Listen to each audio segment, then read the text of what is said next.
On peut imaginer les opportunités immobilières, puisque c'est ce qui nous intéresse, d'une autoroute qui disparaît et fait place à une rue. C'est juste assez incroyable. Je voudrais parler d'un sujet qui a fait l'actualité pendant les élections municipales à Paris et qui a fait l'objet de beaucoup de passion et d'énervement pour certains. C'est le projet de suppression et de requalification du périphérique parisien qui a été proposé par Anne Hidalgo dans son programme. Alors, pour ou contre, c'est pas le sujet, mais ce qui nous intéresse dans cette vidéo, c'est l'impact immobilier et quelles opportunités vont en découler. Donc en fait, le périphérique a été construit dans les années 60 et la construction a duré 17 ans.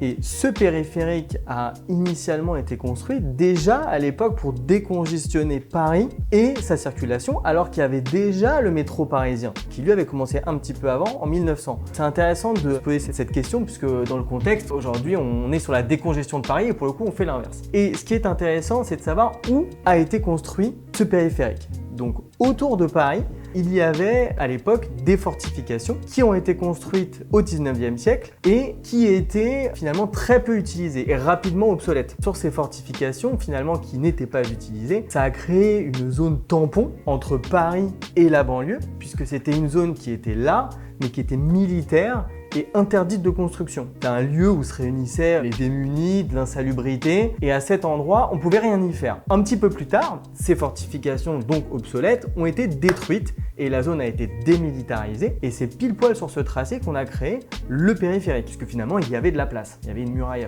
C'est intéressant parce qu'on a transformé une muraille, mais on a remis une muraille qui est le périphérique. Le problème, c'est que en créant cette autre fortification qu'est le périphérique, on a du même coup enfermé Paris dans un anneau qui est devenu une barrière au développement de la ville. Chose qu'on ne savait pas, qu'on ne prévoyait pas à l'époque, mais ce qui est tout à fait normal. Tout ce qui était autour de Paris, c'était la campagne. Il n'y avait pas grand-chose. Alors qu'aujourd'hui, il n'y a quasiment aucune différence d'un point de vue de densité urbaine entre Paris et les villes limitrophes à Paris. Entre le 17e et le Valois, aujourd'hui, il n'y a aucune différence. Ce qui a amené à une réflexion sur le Grand Paris. Et aujourd'hui, on vit quand même un moment historique depuis la création du métro avec la création du Grand Paris Express qui, finalement, pour la première fois, vient pousser les limites de Paris en prenant la grande couronne dans son réseau. Puisque si on regarde sur la carte, le Grand Paris Express vient en fait suivre la A86 qui en fait vient prendre la grande couronne. Donc c'est la première étape finalement à la transformation de Paris et à son élargissement qui est essentiel pour notre capitale. Mais en fait le reste de la question c'est de savoir qu'est-ce qu'on fait de cette barrière. Évidemment, si on regarde ça à notre petite échelle d'être humain avec une espérance de vie de 80 ans, on est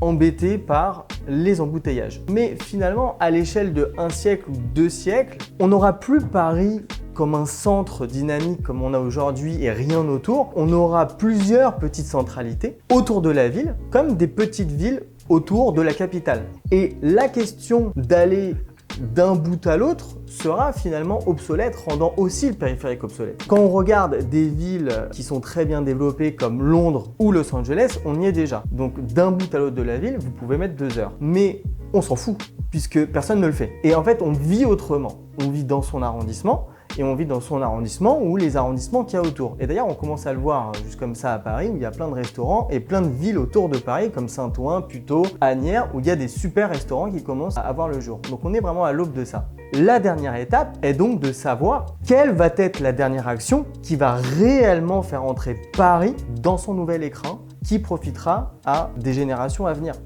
Est-ce que c'est pas la disparition de ce périphérique? Donc il y a des projets comme propose la mairie donc en place de transformation du périphérique en boulevard, en rue. Et on peut imaginer les opportunités immobilières, puisque c'est ce qui nous intéresse, d'une autoroute qui disparaît et fait place à une rue. C'est juste assez incroyable. Tous ces terrains qui sont inhabitables, toutes ces zones sous les ponts qui sont des espaces résiduels insalubres et dangereux à certains endroits de Paris.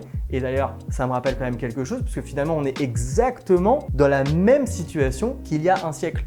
On revit la même chose. Et imaginez tous ces endroits qui deviennent soudain des galeries marchandes, des boutiques, des lieux d'exposition, de balades, de verdure. Et voilà, passer de Paris 17e à Clichy, on le sentira même plus. Et là, on pourra parler du Grand Paris. Il n'y aura plus qu'à ajouter quelques numéros après 20e arrondissement. Et dans une génération, tout le monde aura oublié les débats actuels. Le périphérique, ça sera l'A86 qui fera le tour du Grand Paris. Et il y aura le nouveau métro, le Grand Paris Express, qui fait aussi déjà le tour du Grand Paris, enfin qui fera. Et voilà, Paris sera à l'intérieur de ça. Et pour les embouteillages, j'ai pas de solution miracle, mais il y a plein de choses à faire. Tout ce que je sais, c'est qu'on répond à l'innovation par l'innovation et pas en gardant un statu quo obsolète de peur de changer nos habitudes ou la progression des villes.